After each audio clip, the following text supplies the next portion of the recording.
sorry, I hadn't realized we had started. My name's Cassidy, but I'm pretty sure in the program I'm just the narrator. So I guess that's what you can refer to me as? You'll have to excuse me, I was just catching up on some of the classics. Good old Moby Dick. I gotta tell you, that novel sure knew his stuff. Like, whales? Okay, so I wasn't reading Moby Dick. I was reading Spider-Man. Don't judge me. You can't look at me and tell me that this isn't a load of boring schlock. No, dear audience. I endeavor to show you some real art. The highest of high art. The Crucible. A tale of witchcraft and betrayal, of love and of heartbreak. And it's only 3 hours long. So I hope you used the restroom before you showed up, because there's no intermission.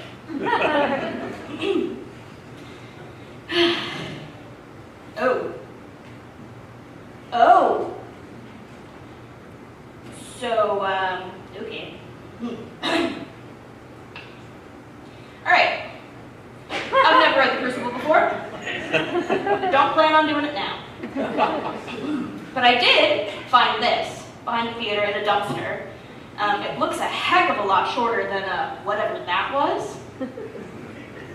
It's called The Hairy Situation of Dr. Follicle.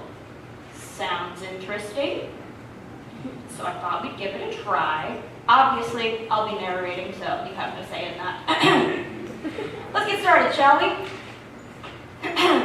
The Hairy Situation of Dr. Follicle by whoever these guys are.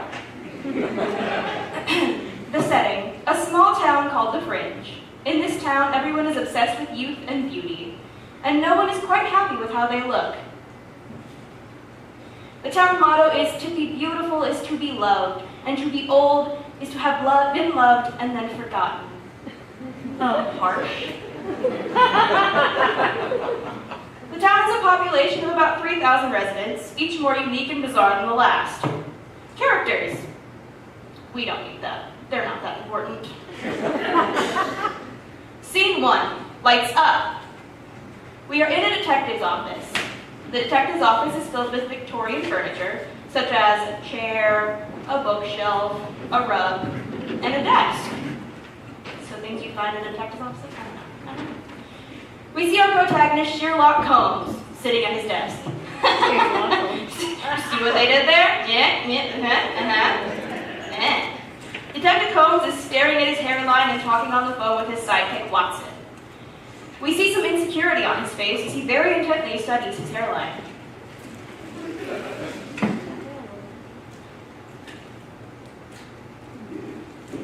And how long did you say the recovery process is for the procedure?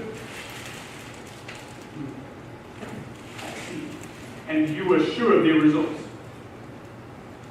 Yes, I was thinking of getting it as well. This hairline is moving faster than a cheetah chasing after a slightly faster cheetah.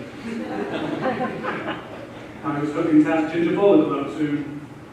When into his office storms Ginger Follicle. Detective Holmes isn't aware she's there.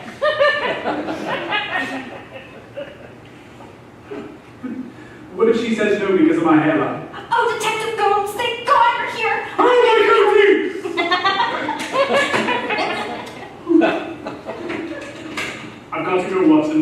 Enjoy Barcelona.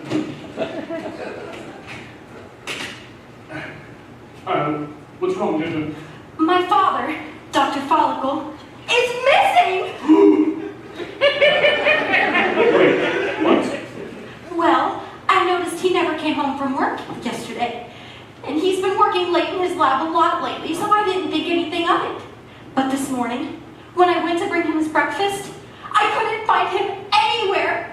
He has crippling anxiety because of his condition. His condition? Yes. He is bald!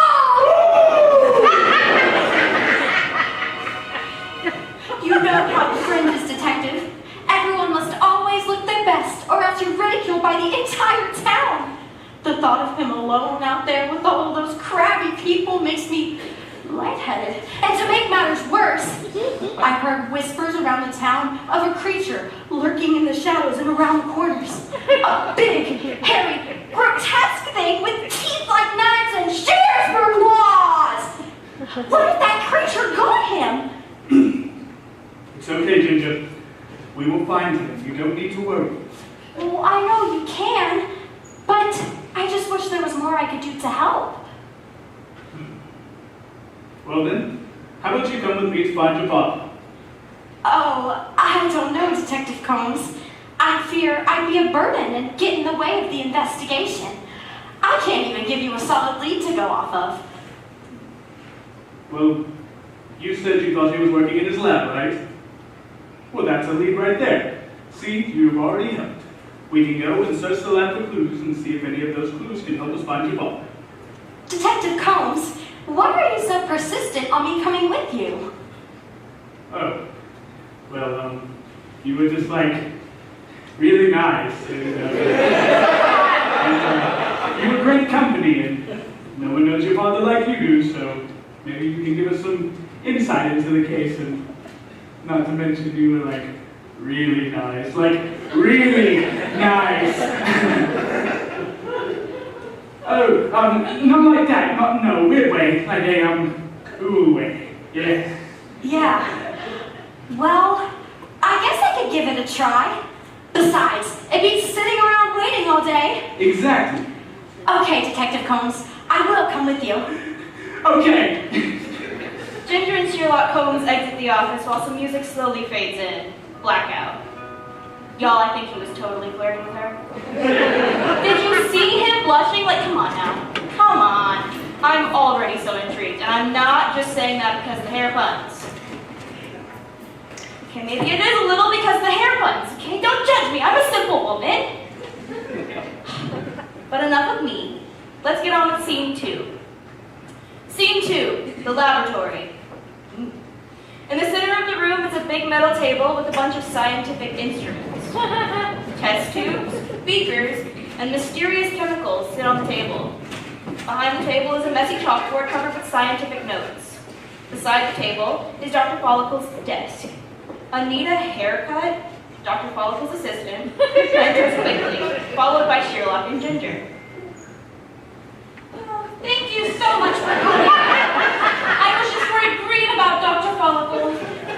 I've never been in my father's laboratory before. It's so messy. Pardon the mess, sweetie. I just haven't had time to clean.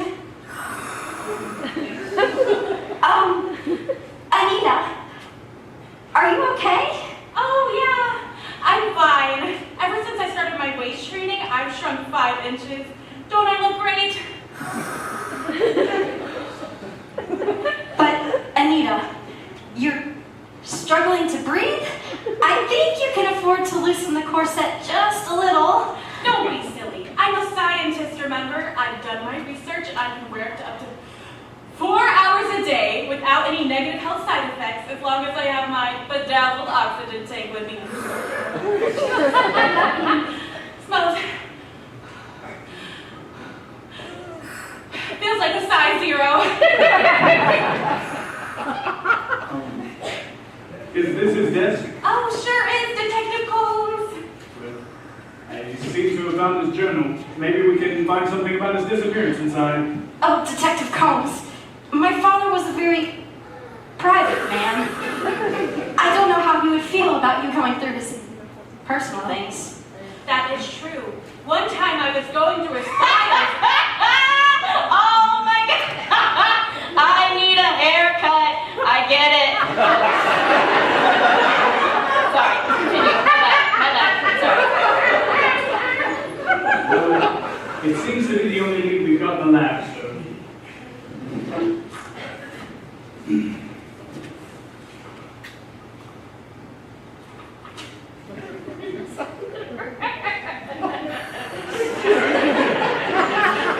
November 18th. I am close to finishing my hair regrowth formula.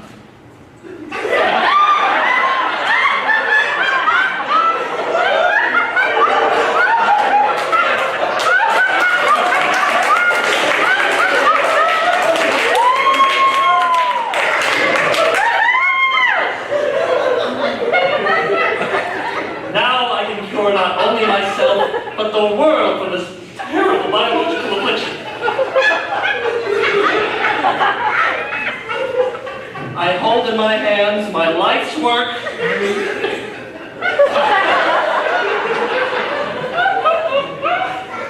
Keeping a record of my experiments for my magnum opus. You see, the formula may have some side effects. The ingredients used to bond the chemicals together may have a multitude of psychiatric effects, such as alien hand syndrome, clinical lycanthropy, and dissociative identity disorder. Luckily, I am a genius, so I could not have possibly made a mistake in my calculations. Here goes nothing.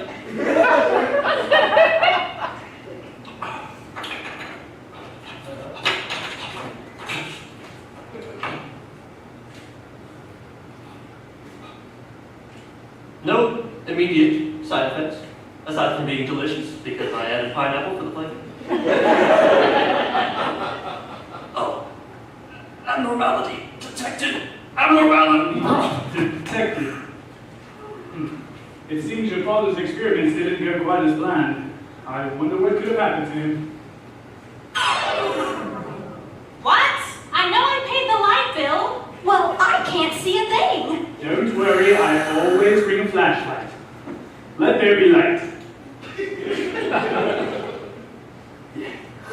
Okay, now let's get back to the joke.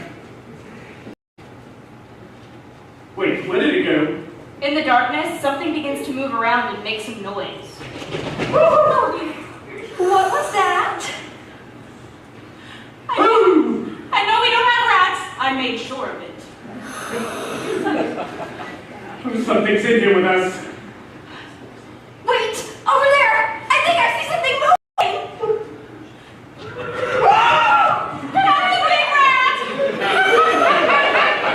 I didn't think that was a rat. It was too big.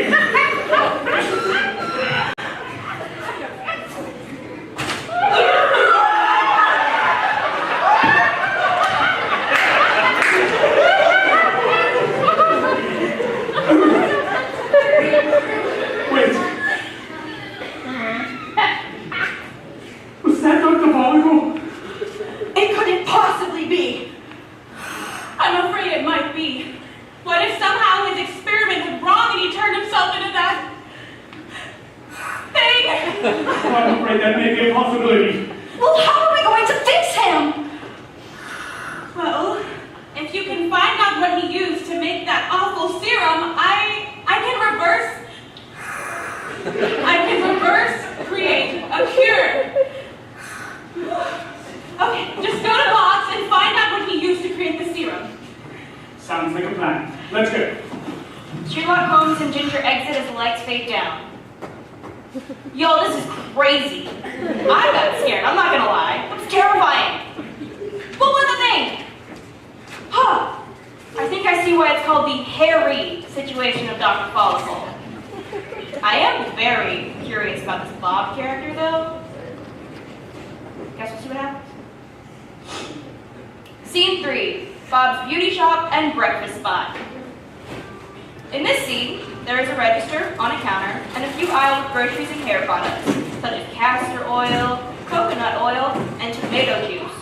For your hair and not to consume? There are 2 customers already in the store when the scene starts. Eyebrows and trim.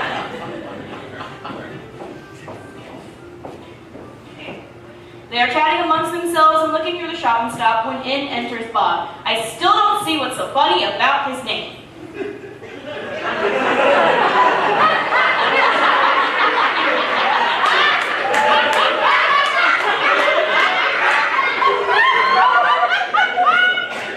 That's the best one yet!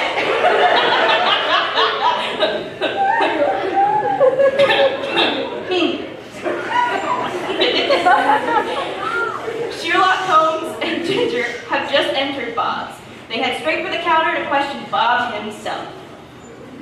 Hello, Bob. I have some questions that I need to ask you. Good luck with that. That old farm won't type anything unless you buy something from him. Yeah, I tried to ask him if he had a bathroom, and he told me to buy a solar-powered blow dryer. Ignore them, my friend. You're just jealous my father's problem. Hey, Bob! Why would I be jealous when my eyebrows are plucked to perfection. I spend 2 hours every morning making sure my eyebrows are in tip-top shape. Well, my skin is silky smooth. It's like caressing the butt of a baby. Not an ingrown hair or imperfection in sight. I spend 3 hours a night making sure I have the silky smooth skin.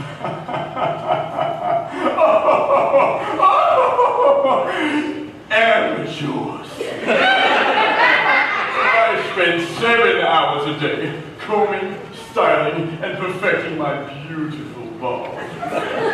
Why do you heathens insist on coming to my store and insulting me? You know you're the only beauty shop in this part of town, you egotistical, greasy hair having son of a guys! Can we save this for later? Detective Combs and I are working a case, and it is very important. Bob, can you tell me what Dr. Follicle came into your store and bought from you the other day? Dr. Follicle? Who cares about that balding loser? I do. He's missing. Oh no. Don't you have any sympathy? People who don't know how to take care of themselves don't have respect for themselves. Why should we? What are you talking about, not taking care of himself? He was just going bald. That's a natural thing that can happen. There are so many procedures nowadays that you can get done to fix whatever is not desirable. It's like brushing your teeth or combing your hair. Oh no, it must be a power outage. Don't worry, the emergency lights will come on soon. What was that? Why are you all so mean? I ruined myself to be perfect!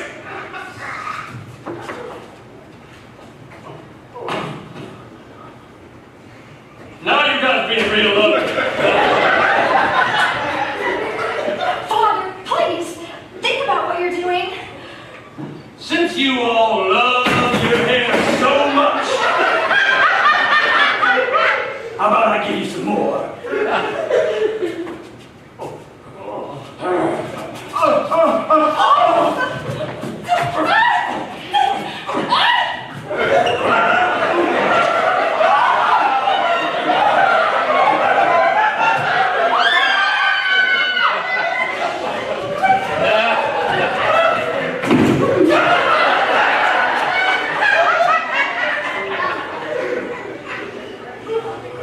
What a horrific attack.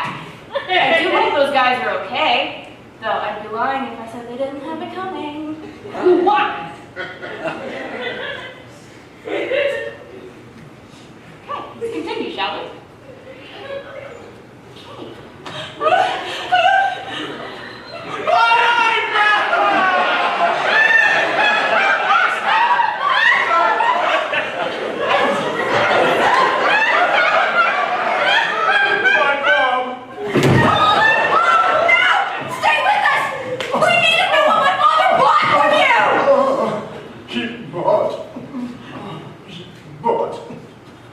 Rice water and castor oil. Yes. We have to get this information to Anita. Well, once we have the antidote, how do we know where to find him? Is there any way your father liked to frequent? Someone he might have gone to? Well, my grandmother knew my father better than anyone. She might have an idea of where he'd be hiding. Well, let's go then. We have no time to lose. Oh, wait! The thing is, they have a sort of falling out. He hasn't spoken to her in 10 years, and neither have I. What if she doesn't want to see me? We have to shave away these hypotheticals, Ginger. From what you're saying, your grandmother might be in danger. Don't worry, I'll be right there with you. Thank you, Sherlock. You're right. Let's go. That's a monster! He's not to play! Yeah, we'll make sure he never hurts anyone ever again! No war will be heard again. Oh.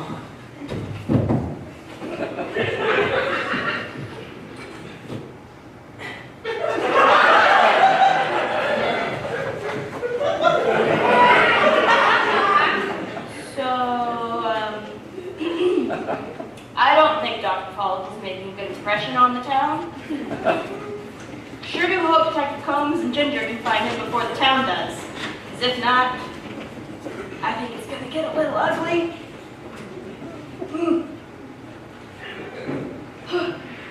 Scene 4. Velis Follicle's house. What kind of name is Velis? I mean, I get the other names, but what the hair is a Velis Follicle?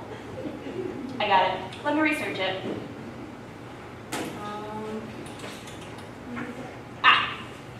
Okay.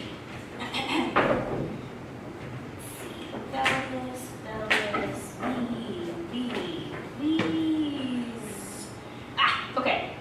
A vellus follicle is a hair follicle in the dermis, second layer of skin, that doesn't connect to sebaceous glands and doesn't produce oil.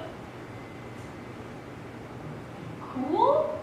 I mean, no, it's not cool. It's not cool. Interesting. I don't know. But hey, I got to put my dictionary skills to use. Okay, I just Googled it on my phone. Who knows how to use a dictionary these days?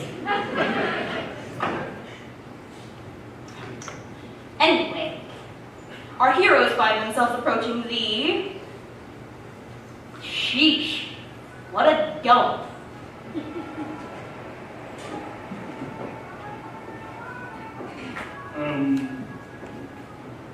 Are you sure this is the place, Ginger? Positive. I used to come here all the time when I was a little girl. But it's been so long. The house used to be beautiful, but now it's all in disarray. How long did you say it was since you last saw your grandmother? 10 years. Oh, I see. Well then, and I don't mean to upset you by asking this, but do you think that maybe she could be... Dad! Oh, sweet grandmother, say it isn't so! No! I was going to say that maybe she could be living elsewhere, moved away. Oh. Well, sorry. I hope not. She loved this house. It's the house my father was raised in. Really? Well then, whether it be abandoned or not, perhaps there may be clues as to stop your father's harebrained schemes inside. You're right.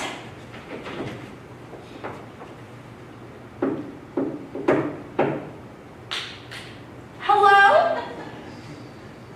Grandma Bellis? It's me, Ginger. I know it's been a long time, but I need your help. Father needs your help. Please, we don't have anyone else to turn to.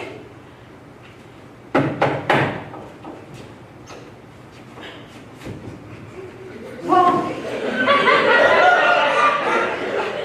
maybe she really is gone. Hello? Is anyone home? I see. Well then, let's get to searching. Don't stray too far, Ginger. I won't.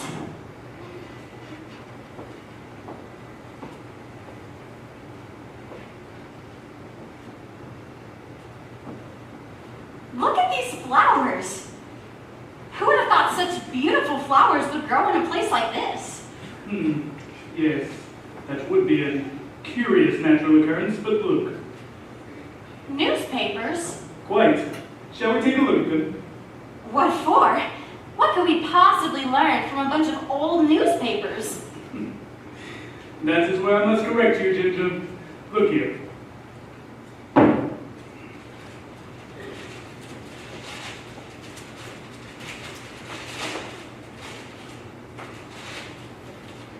This article here about the 2-in-1 raisin nose hair sucker was written just last month. You're right. I remember my father had Anita wait in line all morning to get one on release day, and that was just the other day. Well then, that must mean... This house isn't abandoned after all. That would be correct. Hello to you too, dearies. Grandma! In the flesh. You'll have to forgive me for not answering the door. I was having my underneath the table. Well, yes. It's good for my circadian rhythms, I'll have you know. Oh, Grandma, it's so good to see you. Oh, I'm very glad to see you too, dear. Now let me get a good look at you. My, you've grown into a fine young lady already. You look just like I did when I was your age. Really? Really? I'm sorry, I didn't mean to be rude. It's not very appeasing to think that a beautiful young woman like you would end up looking that way when you're older. That's so. Well, you're just like the rest of them then. Ginger, you're better off without this shallow clod. Well, Grandma, I know what he said was rude, but I'm not exactly thrilled about getting old either. I mean, no one in town is. The wrinkles, the hair loss. Oh, Ginger, not you too. Worried about hair loss? Well, you are your father's daughter, I suppose. Oh, that's right. That's why we're here. It's Father. We need your help. What's happened to him? Well, he was working on an experiment to cure his baldness, and it went totally wrong, and now he's a monster. Yes, and now he's going around town on a rampage, ruining everyone's good looks. Oh, indeed. Well, it seems to me he's gotten what's coming to him. What? And the rest of the town to boot. What are you talking about? Ginger, did your father ever tell you why he stopped speaking to me? Did he ever tell you why our family is divided? Well, No. Have a seat, kids. I went to school you on Sunday. I can only hope it reaches you better than it did my son.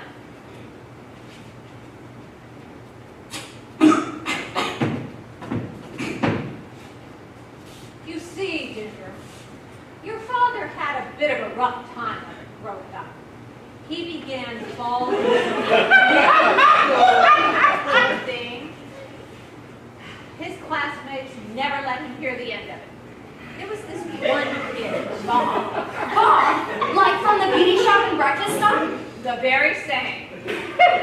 Bob was praised by everyone for his luscious hair, and he was a huge bully to your father. He'd do everything from rubbing wax into his bald spots to pulling out all the hair he had left. I was surprised to find out just how not just by his peers, but by everyone else in town. Now, when I was a girl, and you might find this hard to believe, people in this town accepted their looks as they were. They didn't obsess over beauty products or slave away in front of their mirrors all day. They aged with grace, no matter how they looked. That's the way things are supposed to be. Really?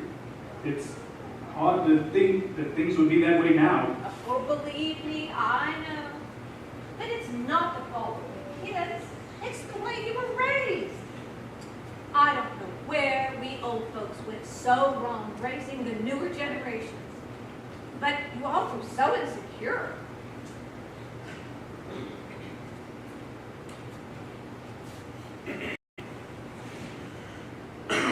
No.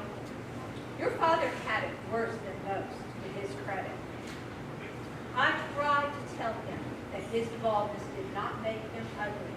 As a matter of fact, he wore it well. But I just couldn't convince him because no one else in town thought so. Through the years, I tried my hardest to convince him that his ugliness was inside, but not the baldness. I think it's when he had you, a beautiful baby with a head full of beautiful red hair. That's when he really got scared, because he didn't want you to go through what he had. As he grew further obsessed with his research and his experiments, I felt that he and I were growing further apart as well. It all came to a head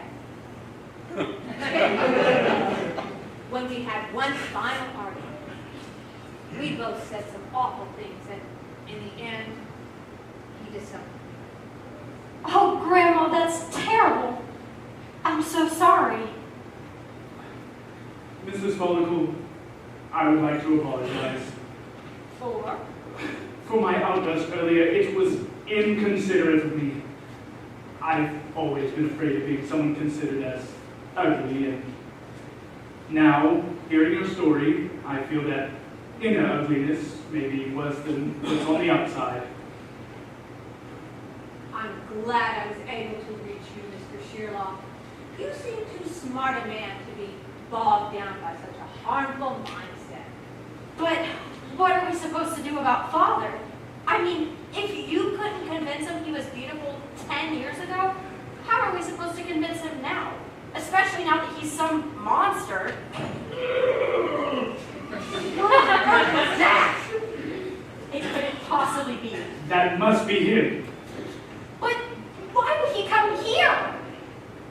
This is just a hypothesis, but I think this Mr. Strand may be trying to attempt to take revenge on all who wronged Dr. Follicle. What? That's crazy. Grandma never did anything wrong to Father. Yes, we may all think that, but I'm not so sure about Mr. Strand. Yeah? That's really stop? Yes, please, Grandma, you gotta do something to stop him! Jaden, why you?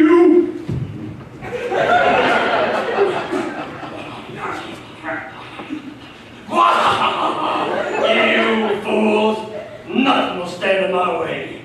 I'll use all the strength these follicles can muster to make you and everyone else in this town suffer the pain I've gone through.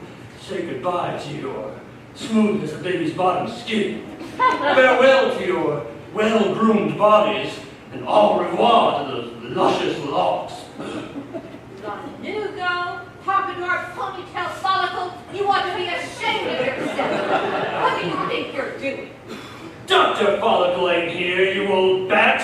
I'm going by Mr. Strand now. I think it fits my look a bit better. I'd wreak havoc on your body too, but it seems the sands of time have done that for me. Even the good doctor's baldness couldn't compare to those wrinkles of yours. You listen to me, mister, and you listen well. I will not tolerate you talking that way. These wrinkles are what make me who I am today. I earned each and every last one of these wrinkles by living a fulfilling life. A life that wasn't spent wasted, staring in a mirror or being insulted by the looks other people gave me. A life I spent toiling away to care for my dear son. A life that I spent the last 10 years in regret that I couldn't do more for you. So yes, I'm wrinkled, but I am your mother. The mother of a beautiful son, no matter what he thinks. And I, too, am beautiful. Woo. Look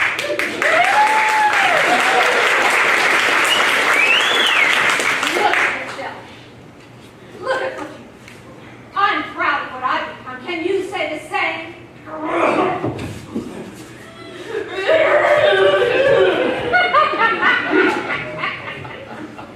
Is everyone all right? Yes.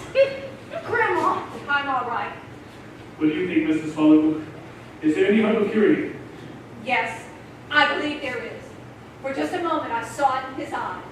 I saw the look of the boy I knew before middle school balding.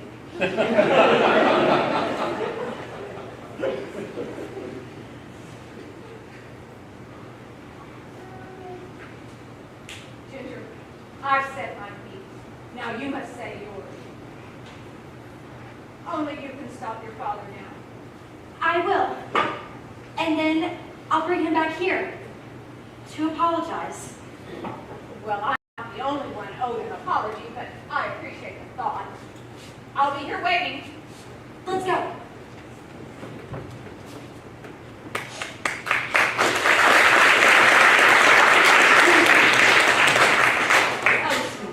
That was some heavy stuff. Makes me want to call my mom. Mom. Mommy. I first.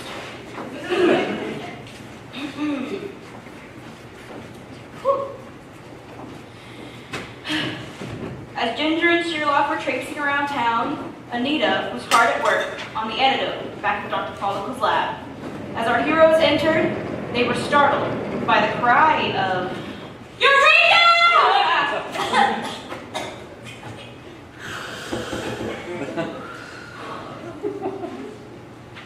Oh, you're here! Thank gosh, I just finished the serum. Come on. Okay, it's finally complete. Great work, Anita. Thank you. The only thing is, it does have to be ingested for it to work. So we'll just have to find a way to... Oh, shut your trap, Tweed, cat. We're here to see the doctor and teach him a lesson. Yeah, he ruined our beauty. So we're here to make sure he doesn't ruin anyone else's. Ruin your beauty, huh? Don't you think you each did that yourselves? What? Don't tell me you're on the side of that monster. Be careful. What if she's like him? Back up! No, you're wrong. I'm nothing like my father. I won't run away, so if you want to fight Everyone, please calm down.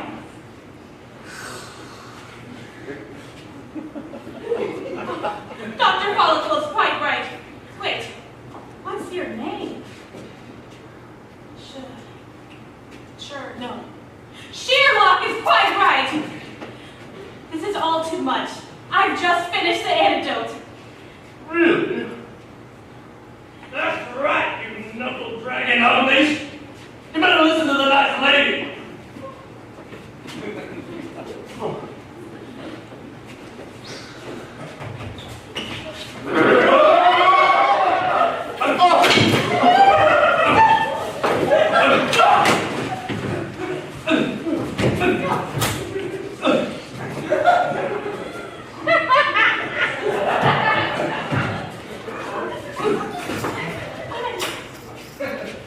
Time.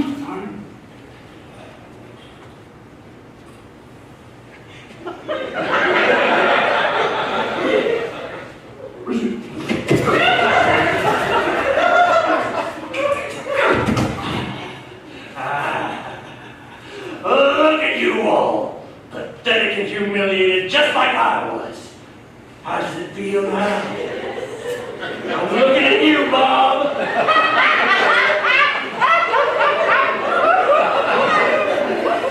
Not so tough without your bouncing ball, huh? Tell me, that new haircut make your back tickle? Father, please. Think about what you're doing. Oh, I thought long and hard about what I'm doing. I'm doing what I always should have done. No, you're wrong. If you do this, you'll be no better than any of them, and then you'll really be ugly. That's not true. Listen to your daughter, Dr. Follicle. You can still make things right. I thought I told you Dr. Follicle ain't here. No, that's not true. The Dr. Follicle I know would never do this.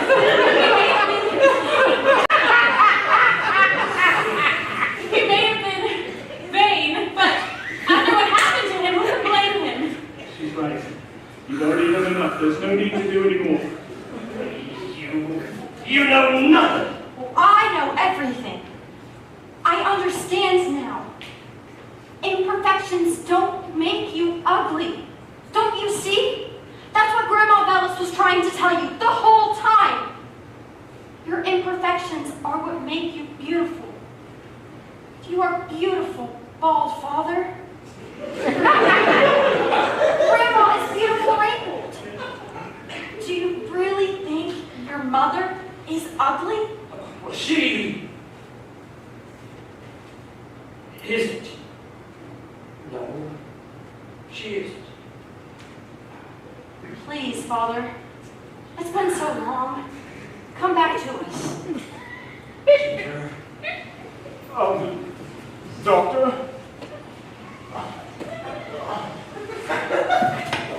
I have something that I mean to tell you as well. I've always been jealous of your bald head. Really? Yeah, I even wanted to shave my bob, but it was all I was known for. That's why I picked on you so much. I'm sorry.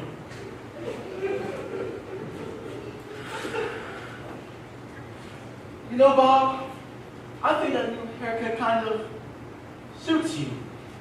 Really? Yes, and to be frank, I love my eyebrows like this. Before my face was so aerodynamic that wind would get my eyes. These bad boys, they keep it out.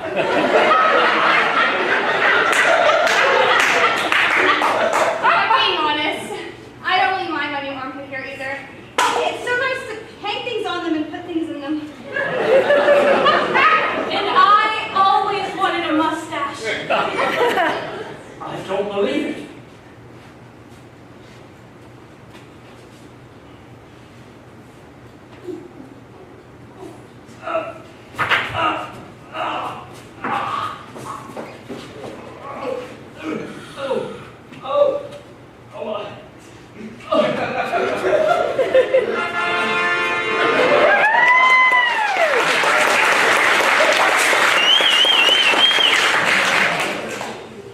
Father? Ginger, I'm so sorry. And I'm sorry to all of you, too. No, we're the ones who should be apologizing. Well, I already did. Come on, guys. We're sorry. And we're so glad to have you back, Dr. Follicle. We were so worried. Nina, I'm sorry to you, too. I'm sorry for working you so hard. Well, you did an amazing job putting up at the antidote. Perhaps it's time I promote you from more than just an assistant. Really? And another thing, Dr. Follicle. This corset is too damn tight! Oh.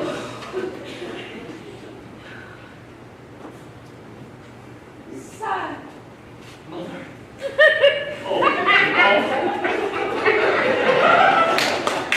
I don't know what to say. I do. You look beautiful. Aww. Well, all's well that ends well. Thank you for all of your help, Detective Combs. Oh. Think nothing of it. So you're the one I have to thank for helping my daughter. You're a great man, Detective. Oh, I was just doing my job. Another case in the books. Ginger is the real hero here. You can say that again. Say, you're not half bad for a follicle. Say, why don't we meet down at my Stop and Shop? A treat on me. I think I'd like that, Bob. Detective? Indeed. 3 cheers for Ginger Follicle. Hip hip hooray! Hip hip hooray! Hip hip hooray!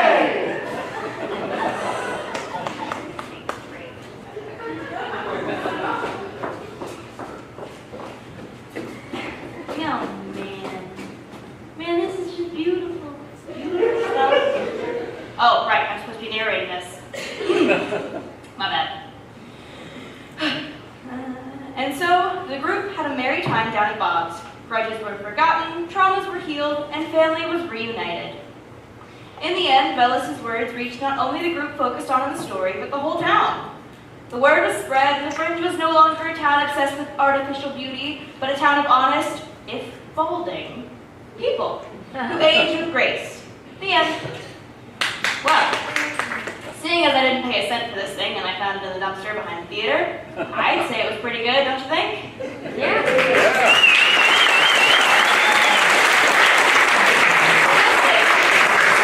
I won't forget the time we spent together, not until I'm old and wrinkled, just like Bellis. That's right. Hey, great narrating. A little too much commentary for me, but you've got a great voice. Anyway, I came to give you this. What is it? It's a wig I made for Mr. Strand's hair. I figured you could think of something to do with it. See you later.